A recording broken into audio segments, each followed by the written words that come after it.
Well, howdy, tubers.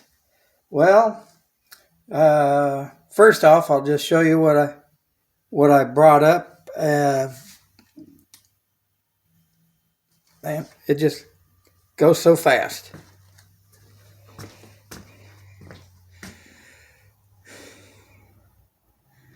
Yep, the left wing.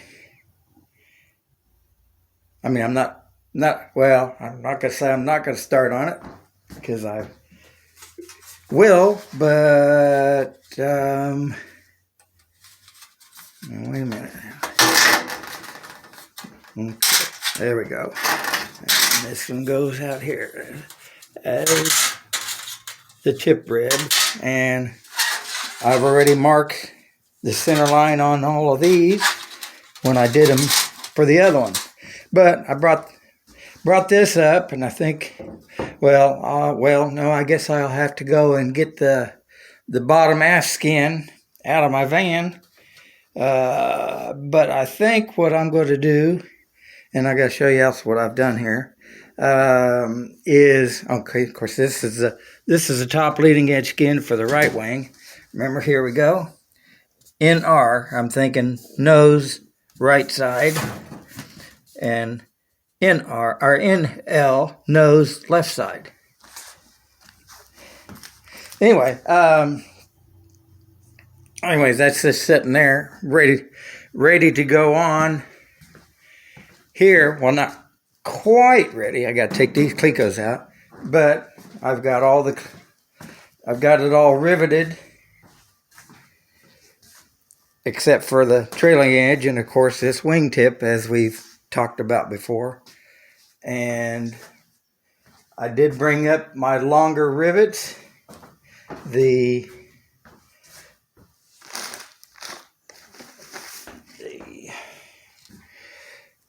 1682-414 longer Avex rivets. I did bring them up, and I think it was the last time I was at Hummel that I went ahead and grabbed me some extra ones. But oh yeah, let me show you what else I brought up. Well, while I'm over here, I'll show you this. Well, then this will explain what I went and got. Well, this is your aileron rib. That's where I don't know if that's showing up or not. Yeah, that hole in the middle there is where your push rod hooks to for your aileron linkage. But it just said in the instructions to rivet the nut plate on. It didn't say anything about dimpling them.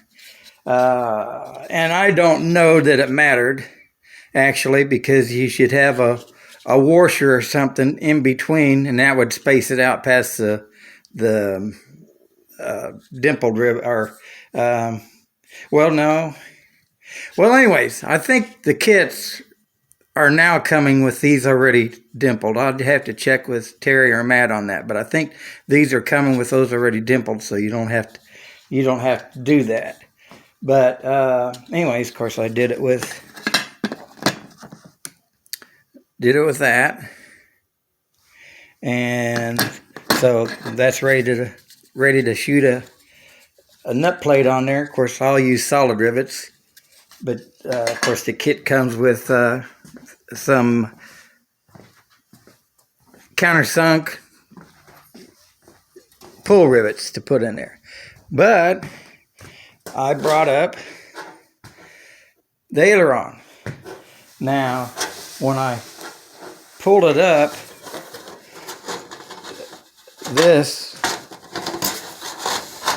well, heck. Okay, this was like this. This went over well, I don't know which is top and bottom. Short side. Yeah, okay, so this will be the top. Yeah.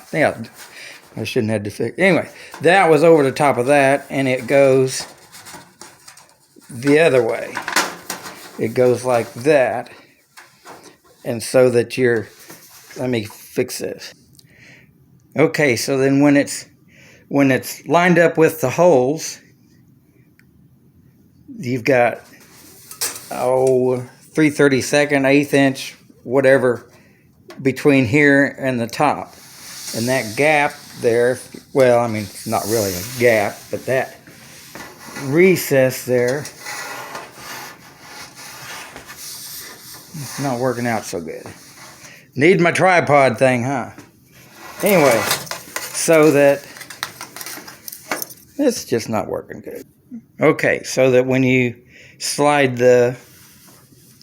your hinge in there, that it gives it something to rest on in a way, and then of course you drill through, and of course rivet that all in. And then of course remember on the wing,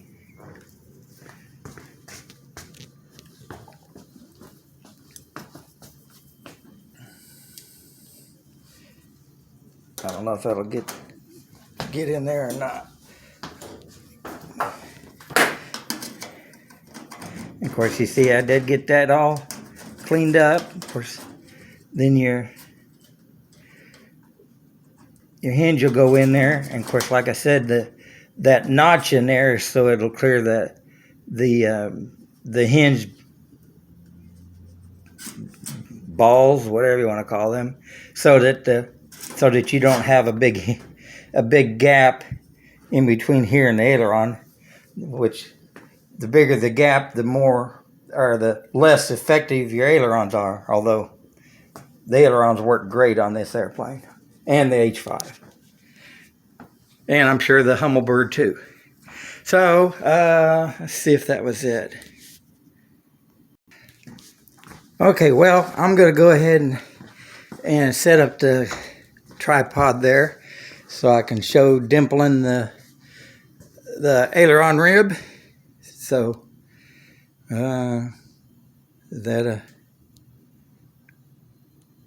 got a call coming in, but I ain't answering. I gotta do this.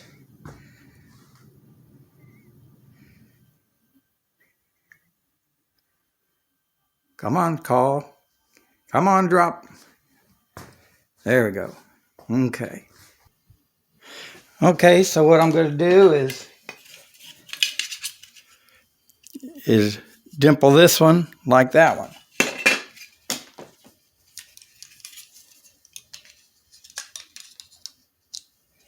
Of course, you want to make sure you got the going the right way so you don't have to reverse it. Oh, okay. I guess I've got you in.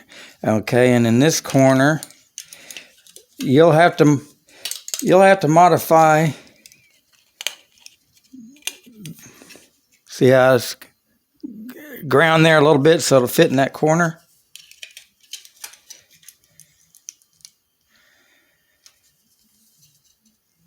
There we go. If it was in the picture. So there it is. And then here's the 1032 nut plates.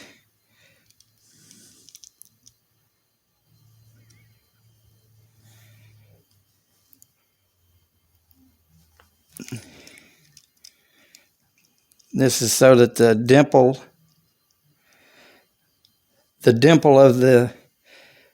of here will fit into the nut plate.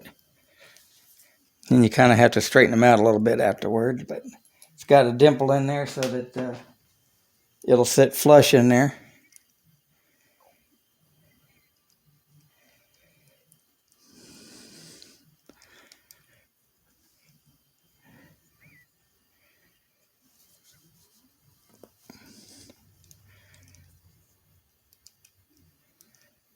I know. Fun is watching grass grow. So, then we'll change the dies here. Okay. Straighten that out where it's not curved anymore, like that. And then where my Cleco pliers go. Okay. Okay, there you go. Of course, it's bunches easier if you just use pull rivets, but I like the solid rivets. And I think 3-4 ought to do it. Countersunk. See what that looks like. And that might be a bit long. So we'll go with 3-3.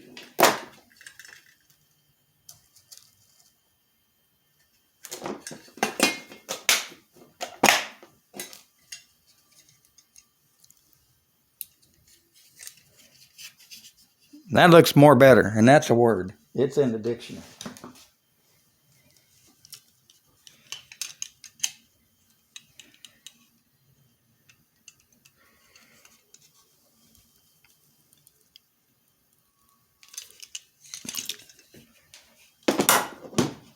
Ta-da. That's not in the dictionary.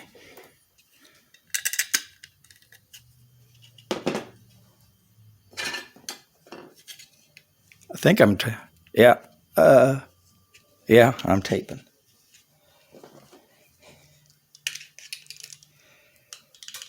Uh-oh.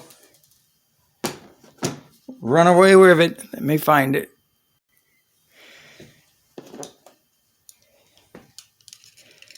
Here again, I've ground on this surface here and smooth it up so that it'll fit in places. And this would be one of those examples. See how much easier it is if you just use pull rivets? That'd been done and I would be building another wing or something by now. There we go.